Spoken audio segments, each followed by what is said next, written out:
ஒரு சின்ன வீடியோ. இதை வந்து சிஎம் பேசினா நல்லாயிருக்கும். நான் பேசுகிறேன்.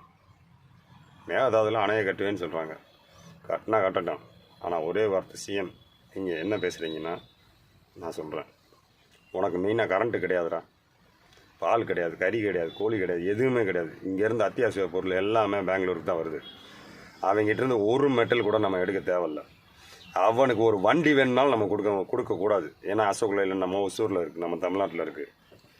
இண்டஸ்ட்ரிலாம் அவன் வாழ்வாதாரத்தை அடிமடியிலே கை வைக்கலாம். அவன் வண்டி எந்த வண்டி வந்தாலும் சரி அவனை கரப்பம் பூச்சி மாதிரி கவுத்து போட்டுடலாம்.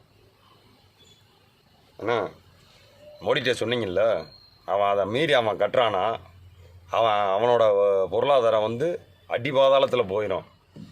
எல்லாமே நம்மக்கிட்ட இருந்து தான் போயிட்டுருக்கு. Main current power. அவன் அந்த பவர் எடுக்கிறதுக்கு தான் அந்த வேலையை பார்த்துட்ருக்கான் அப்படின்னு சிஎம் நீங்கள் பேசுங்க. வேறு வழியில் இந்த இடத்துல நீங்கள் பேசி தான் ஆகணும். இன்னும் மௌனம் காத்தீங்கன்னா நம்மளை ஏறி மிதிச்சிட்டு போயிடுவானுங்க. உங்களுக்கு ஒரு பவர் இருக்குது, அந்த பவரை யூஸ் பண்ணுங்கள். இங்கே பார்ப்போம்.